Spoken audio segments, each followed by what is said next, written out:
어제 있었던 마은혁 결정과 관련된 이야기입니다. 마은혁 결정으로 편파성 구설에 오른 또 다른 헌재의 모습 지금부터 짚어봐 드리도록 할 텐데, 어제 헌재에서는 최상목 권한대행이 마은혁 헌법재판관 후보자 임명을 보류한 것이 국회의 권한을 방해한 것이라는 결론을 내렸습니다. 편파적 판단 아니냐는 논란도 거센 상황인데 지금부터는 이 이야기를 해보도록 하겠습니다. 헌재의 불신이 커지는 가운데 헌재는 최상목 대행이 마 후보자를 임명하지 않고 미뤄둔 것은 국회의 권한을 침해하는 것이다. 만장일치로 판결했습니다. 결국 헌재가 편향 논란이 거셌던 마은혁 후보자의 임명기를 터준 셈인데 이 문제도 계속해서 논란이 커질 것 같습니다. 선고 결과에 대한 최상목 대행 측과 또 국회 측의 목소리부터 확인해 보겠습니다. 주문. 피청구인이 대통령 권한대행으로서 청구인이 2024년 12월 26일 헌법재판소 재판관으로 선출한 마은혁을 헌법재판소 재판관으로 임명하지 아니한 부작위는 헌법재판소 구성권을 침해한 것이다. 헌법재판소의 결정 취지에 따라서 신속하게 임명을 해주시리라고 믿고 있습니다. 이 문제는 학계나 실무에서 상당히 논쟁의 대상이 될 수 있는 문제가 아닌가 그렇습니다. 네, 지금 헌법재판관 한 명은 여야가 지금 합의로 선출을 해오던 게 관행이지 않냐 이렇게 얘기를 했던 최상목 권한대행의 주장에 대해서는 헌법재판소가 받아들여지지 않고 헌법재판관을 선출한 국회의 권한이 좀 독자적이다 이렇게 국회 손을 사실상 들어준 대목입니다. 조기현 변호사님 어떻게 보셨습니까? 헌법 110조의 해석상 당연한 결정이라고 당연한 보고요. 결정이다. 예, 그렇습니다. 그 국회 선출권은 문헌 규정상 명백히 존중되어야 되고 대통령이든 뭐 권한대행에 의한 권한 행사든 형식적 임명권으로 보는 것이 대다수 헌법학자들의 해석이었기 때문에 이런 결과 나올 것은 대부분 예상하고 있었고요. 네. 마은혁 재판관에 대한 어떤 편향성 논란 부분을 말씀을 하시는데 이것은 뭐 일부에서 그런 주장을 합니다만 헌법재판소가 그런 걸 고려하는 건 아니죠. 국회에 사면의 선출권이 있고 그 절차가 적법했다고 하면 대통령의 임명의 의무, 그거를 그렇게 임명하지 않는 것이 위헌이냐 아니냐 이 부분을 판단한 겁니다. 근데 헌법 이 110조의 해석상 이 부분 임명하지 않는 것은 국회의 선출권을 침해한 것이다. 이런 결론이 당연히 나올 수밖에 없었고요. 이 부분에 대해서는 글쎄요, 뭐 이런 부분을 한 측에서는 이 부당한 결론이라고 주장할 수 있습니다만 아까 선관위 관련된 것도 그렇고 이 부분도 그렇고 8대0 보수 진보 뭐 재판관의 성향에 관계없이 전원 일치에 의치된 의견이라고 하면 이거는 헌법과 법률 해석상 다 맞다고 판단을 한 겁니다. 이 부분에 대해서 불만이 있을 수 있고 다른 의견이 있을 수도 있지만 이 결정에 대해서 헌법재판소의 신뢰성 자체를 공격하는 것은 좀 자제되어야 되지 않나 이런 생각입니다. 그런데 김광선 변호사님 어쨌든 이 재판관 임명 최종 권한은 대통령한테 있는 거잖아요. 국회 추천도 받고 대통령이 직접 추천하기도 하고 합의로 추천받기도 해서 최종 임명 권한은 대통령 몫인 건데 이 부분에 대해서 사실상 원천 배제하고 국회가 추천했으면 무조건 임명해야 된다라는 일종의 그 가이드라인을 준 것이 이번 헌재 판결 아니냐 이런 얘기도 나오더라고요. 뭐 저희가 예상했던 대로요. 아마 이건 권한쟁의 심판에서는 이제 국회 측 손을 들어줬다 이렇게 볼 수 있어요. 근데 뭐 저는 뭐 개인적으로 볼 때 이거 자체가 그렇게 이제 헌재에서 결정을 잘못 하던 것이라고 보지는 않습니다.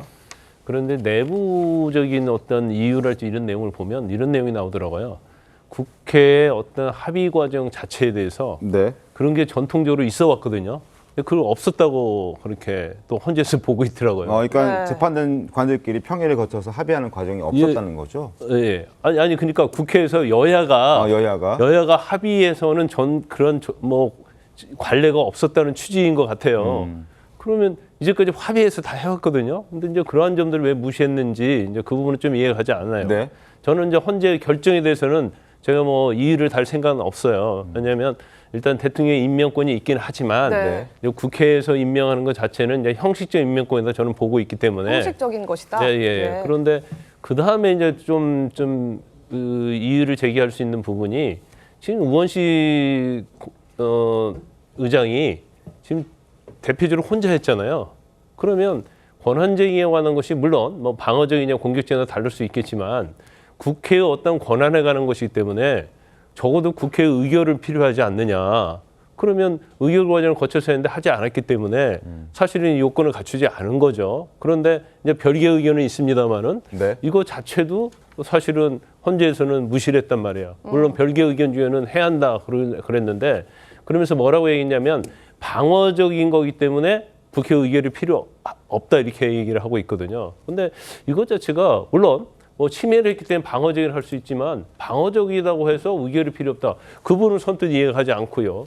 만약에 이런 식으로 뭐 별개 의견에서 얘기한 것처럼 만약에 마음대로 방어적이라고 해서 국회에서 의결을 거치지 않고 마음대로 할 수 있다고 한다면 그러면 이게 굉장히 남용될 여지가 있는 거죠. 권한쟁의에 관해서. 그리고 법에도 사실은 예외적으로 국회 의결이 필요 없다고 규정하지 않으면 사실 의결을 거치게 돼 있거든요. 네. 그래서 뭐 결론에 대해서는 저는 뭐 수긍을 합니다만 그 과정에서 이유에 있어서는 굉장히 동의하지 못할 그런 부분이 좀 많이 있다 이렇게 봅니다.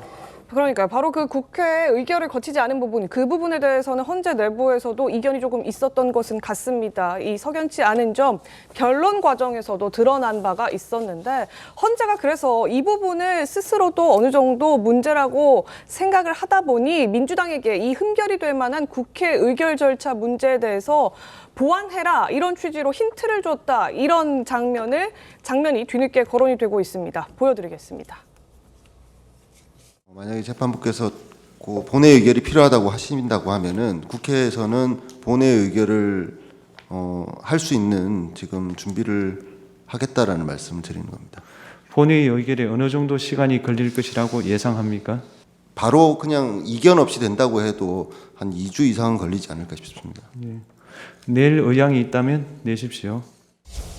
재판관 마은혁을 최상목 대통령 권한대행 부총리가 지체 없이 임명할 것을 촉구한다.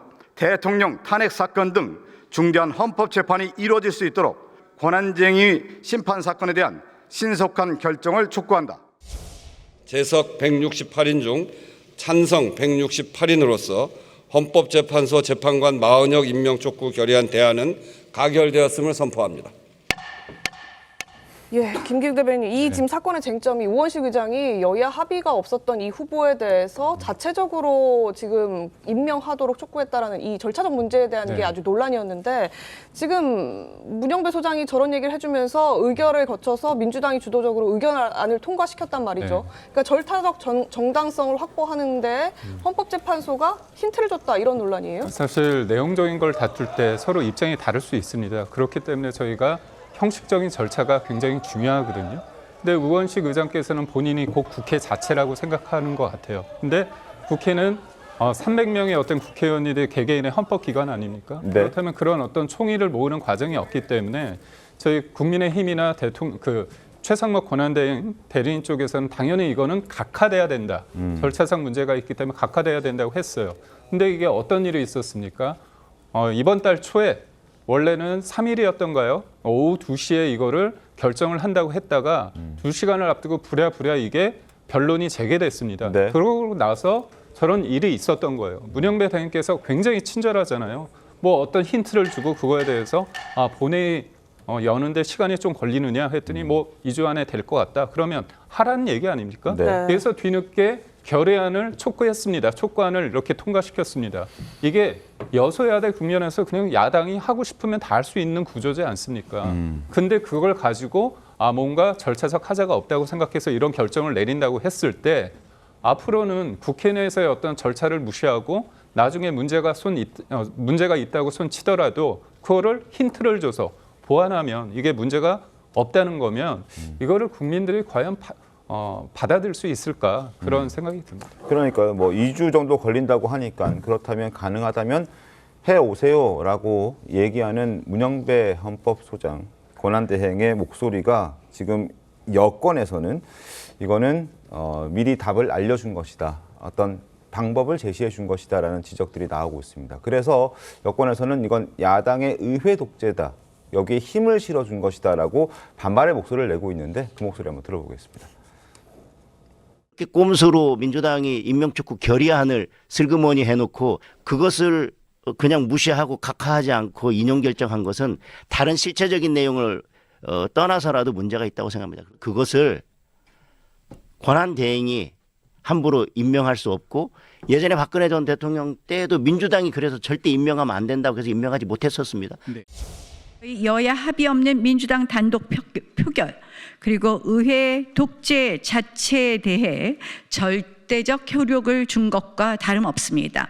여야 합의 없는 일당 독재의 국회 표결에 절대적 효력을 주는 것이 과연 헌법 정신입니까? 자, 절차적 하자가 문제가 될 법하자 헌법재판소장 권한대행이 저렇게 가이드를 제시해 줬다라는 여권의 어떤 지적에 민주당 의원들도 지금 반발하고 있는 그런 상황이고 국민의힘 쪽에서도 많이 반발하고 있는데 민주당에서는 어떻게 좀 보셨습니까? 지금 헌법재판소가 마치 민주당과 뭐 짬짬이를 하고 있다 뭐 이런 식의 비판들을 하시는데 전혀 그렇지 않습니다. 일단 마은혁 후보가 그러면 여야의 합의가 전혀 없었냐? 그렇지 않다.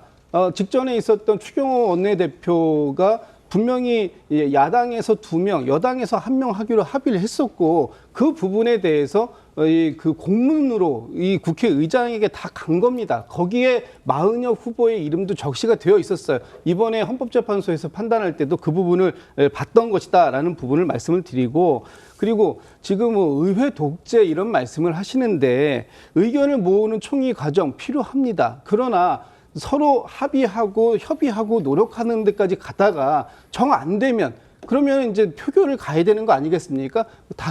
민주주의는 다수결의 원칙이라는 것이 존재하는 것이고 또 언제까지나 소수의 그 정당이 반대하면 그러면 아무것도 할 수 없는 것이 국회입니까? 그렇지 않아요. 그렇기 때문에 저희가 다수결이라는 제도를 통해 가지고 이번에도 이거 후속적으로라도 이 그 과정을 치유했다 이런 말씀을 드리는 거고 지금 헌법재판소의 그 신뢰도를 흔들기 위해서 다각도로 노력하시는 것까지는 저희가 알겠는데 헌법재판소와 민주당의 관계가 어떤 이 서로 밀어주고 당겨주는 이런 관계다 이렇게 보실 게 아니라 우리 민주당에서 주장하는 바가 헌법상의 권한 안에서 충분히 다툼이 될 수 있는 부분이고 그 다툼에서 이 국회의 의견을 헌법재판소가 8대0 전원 일치로 받아들여줬다면 그 부분에 대해서도 수긍을 해야 된다 이런 말씀도 드리고 싶습니다.